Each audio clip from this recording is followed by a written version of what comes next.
Hello. Hello, police. Yeah, what's the problem, sir? We just drove down our farm track. Yeah. Go and feed our pheasants. We come across a Range Rover with 3 people in it. Yeah. It appears that they're dead. I don't know what's happening. Blood in the motor all over them.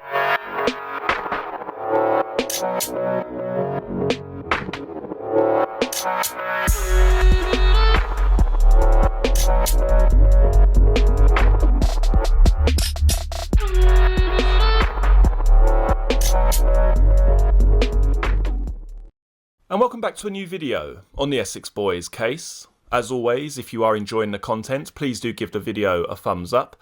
And if you're interested in the Essex Boys case, or simply true crime in general, don't forget to hit the subscribe button below.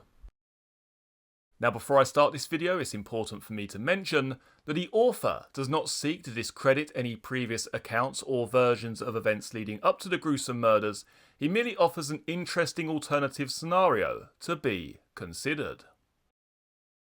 Detective Sergeant Bill Handley's Monday was spent going through the weekend chatter from his targets. He had seen the news on the Sunday evening. Everyone in the office had. It wasn't a case of they weren't affected, it just wasn't anything they could have foreseen or forewarned. D.I. Ellis addressed the whole team mid-morning. He had just taken a call from the yard.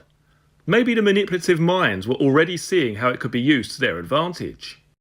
The revenue generated from recreational drug sales was astronomical and growing exponentially. It was perhaps one of the largest threats to stability and control of law the enforcement agencies had ever had to deal with. Never had the criminal fraternity had such unrivaled potential access to cash revenue. Perhaps no organisation in history had ever had this type of access to such a vast potential market, let alone a criminal one.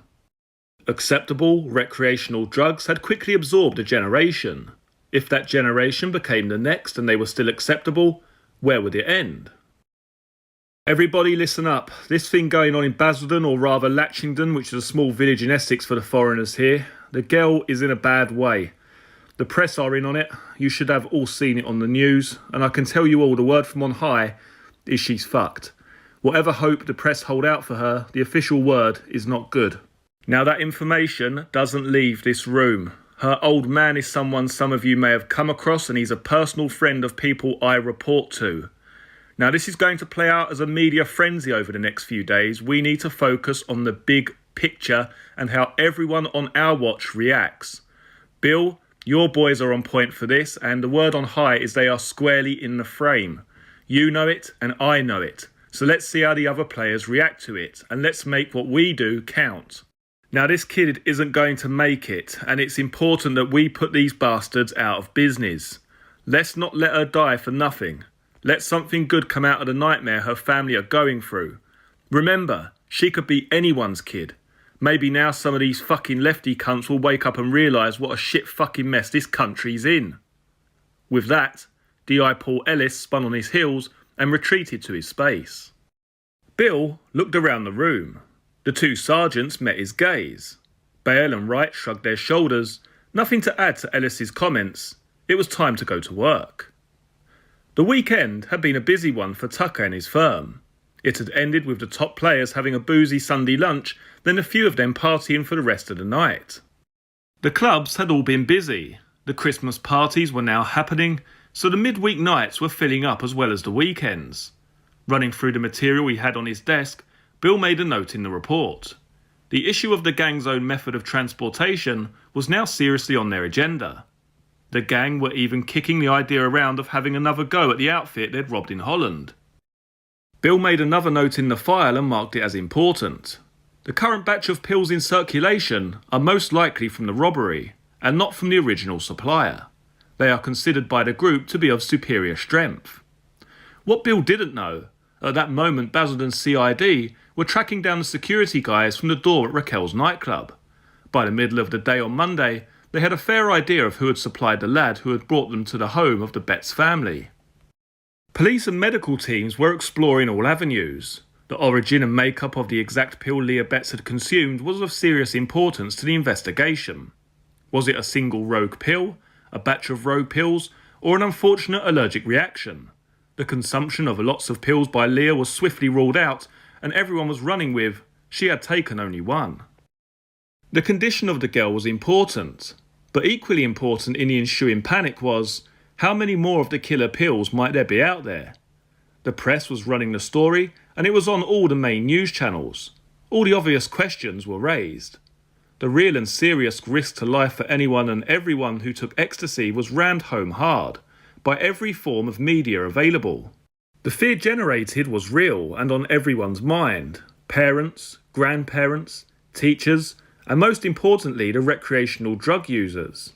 Had the manufacturers of ecstasy been a public company with its shares traded on a stock market, then it would have made the sinking of the Titanic look tame. What the news propaganda now did for ecstasy sales, well, it was a Wiener Curry to egg sales in Britain 1988. For the ecstasy dealers, it was like selling German cars circa 1942 in Coventry. Bill found no mention of the girl or her life-threatening situation at the table during Sunday's gathering of the Essex boys in the material he had from GCHQ. The gang had been oblivious to the plight of the teenager while they enjoyed their lunch. There was some chatter from some of the team's other players later in the evening on that Sunday. Bill's targets, if they saw any news, were not discussing it on the phones. The drug-selling fraternity, as much as they thought they were savvy businessmen, they weren't. A large corporate giant would already have its damage limitation machine in full operation, clearly seeing the potential catastrophic effect something like this would have on sales. The reality would soon hit them. They just weren't as clever as they thought they were. Bill went home to Upminster at the end of his shift.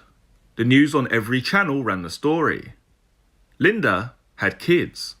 It would be a topic of discussion up and down the country for parents. The press had already begun the character construction on the young girl in intensive care. There was no mistaking where the press was going with this. The girl was normal in every way. She could be any decent family's kid. The party had not been some out-of-control drunken mess. The party was in her own home. Her policeman father and stepmother were in attendance. It had been a sensible and well-organised event.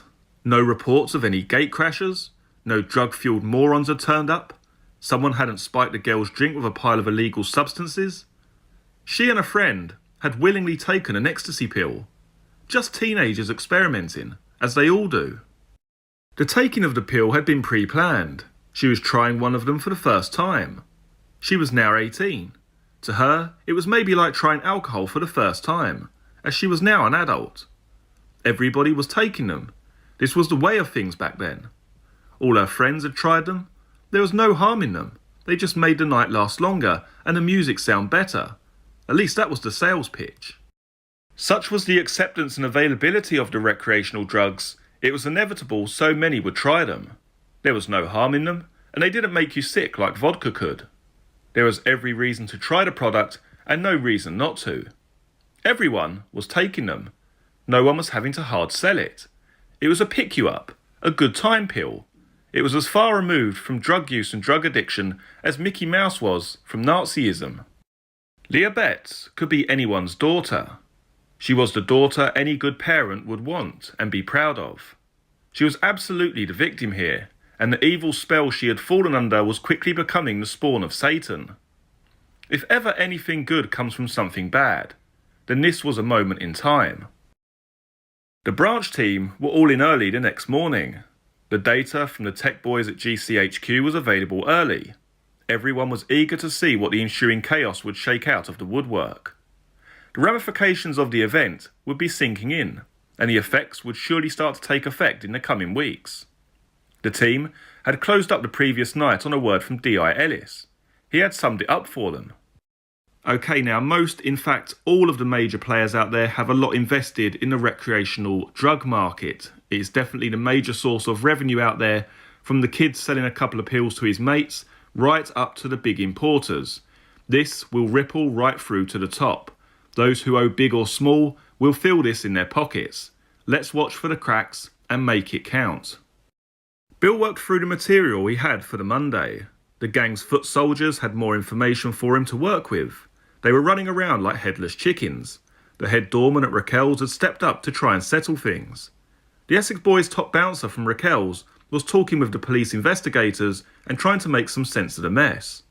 Everyone was selling stuff all over the place. He was careful in what he said not to incriminate anyone. He got hold of a selection of the product, including several from the same batch the girl had taken, and handed them over. The police were pragmatic and didn't nick him for possession or push him for more information. At this stage, saving a young life was far more important to him and them. Further up the food chain, his bosses, the top boys, were definitely doing everything they could to distance themselves from the whole affair. Generally, it was denial amongst themselves.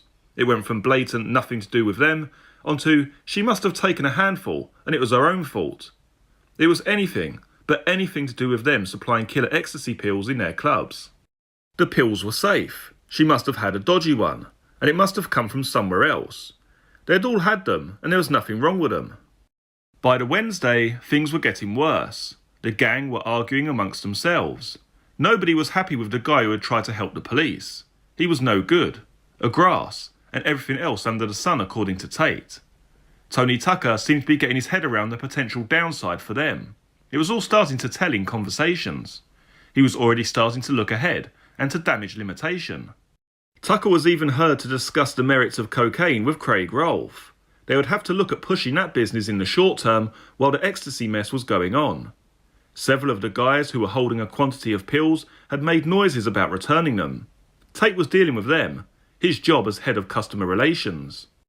The immortal picture of the very mortal Leah Betts was in everyone's mind. The helpless body of a young lady in the Broomfield Intensive Care Unit. D.I. Ellis broke the news in the office. The life support was being withdrawn.